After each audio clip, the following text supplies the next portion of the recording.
A driver parks the van right in the middle of a daycare. Just take a look at this damage right here. This could have easily been tragic.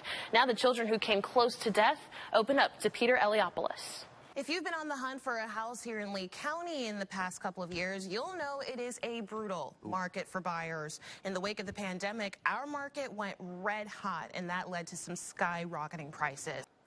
A South Florida homeowner had to spring into action Friday night after an SUV crashed into his family's pool. Yeah, they won't be swimming in that anytime soon. Okay, these two are armed with a knife, and that python was packing some serious fangs.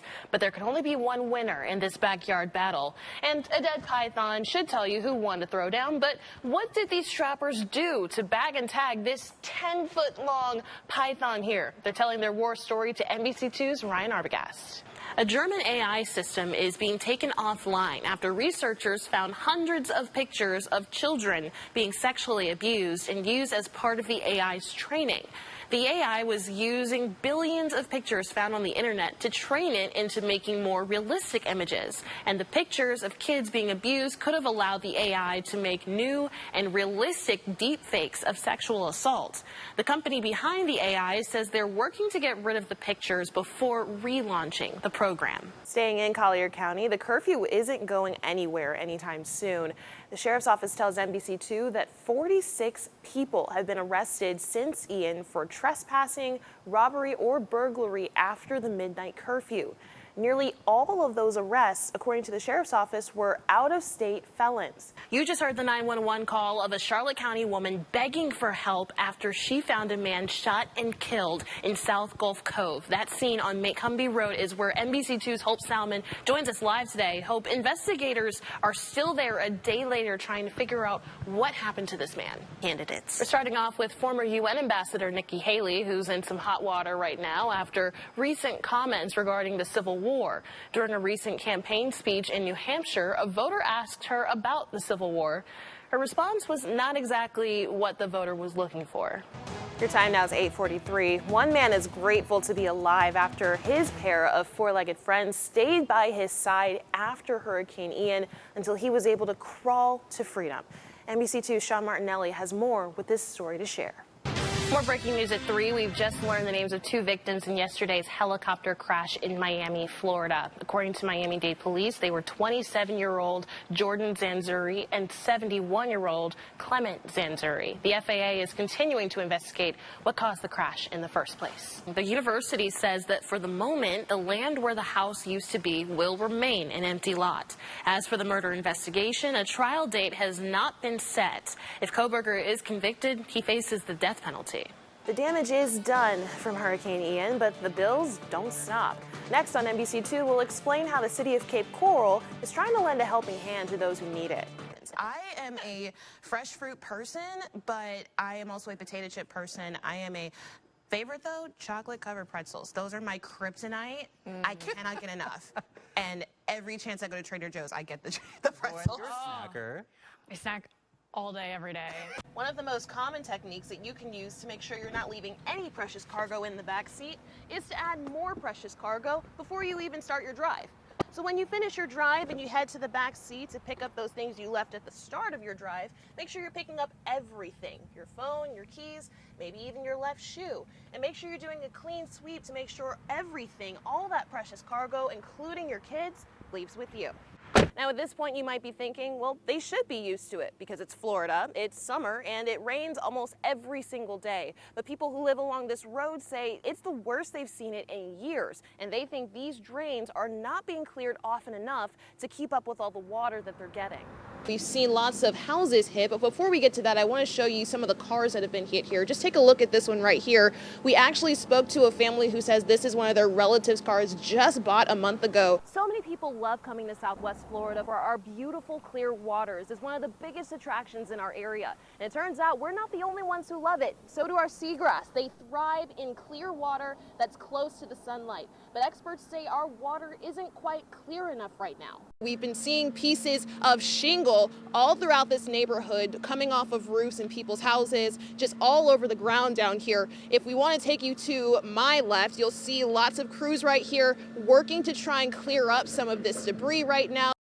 Imagine having just this much of your home, 6 inches in a flood zone, and now you're required to pay costly flood insurance. It's happening right now in Southwest Florida, and many families say they're struggling to figure out how they're going to make this work.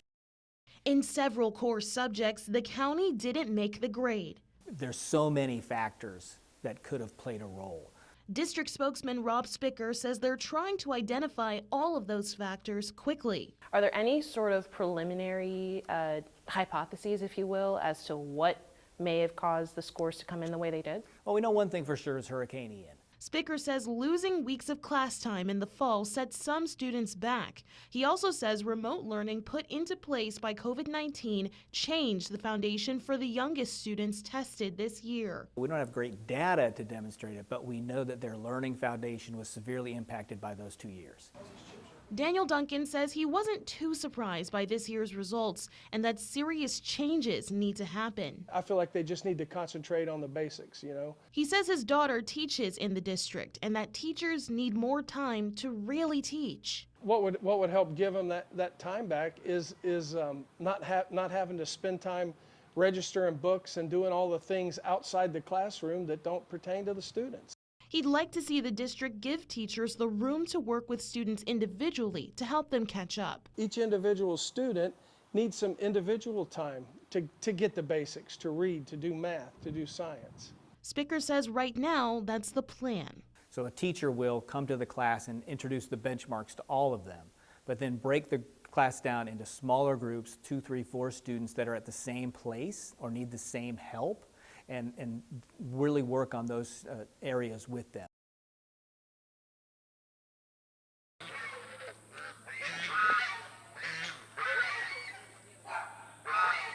Erica Mateo loves her animals. Yeah.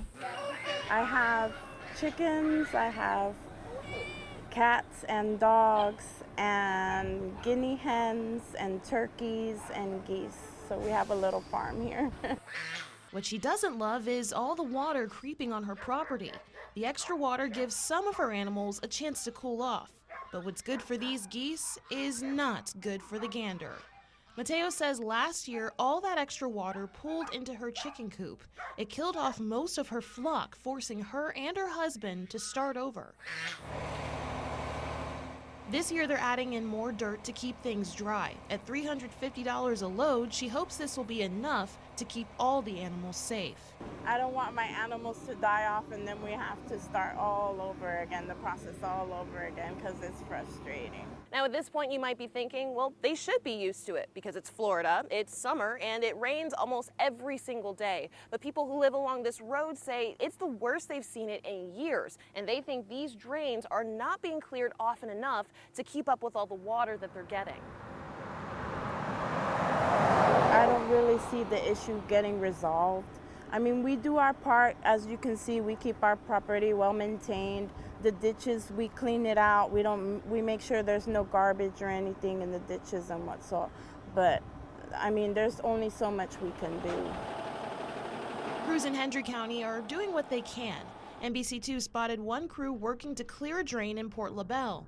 County officials say this area got significant rainfall this month. And while they do work to clear canals, a spokesperson says it doesn't guarantee that there won't be flooding. Neighbors tell us they'd like to see more efforts to keep canals clear. Everybody pays their property taxes and everything, so we want to see our money going into a good cause and going into something that, you know, they're doing their job. Reporting in Hendry County for NBC2, I'm Ashley Graham.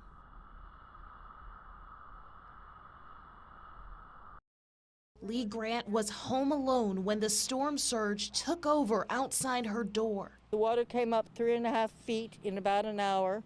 Water from the nearby canal quickly flooded outside and inside her home.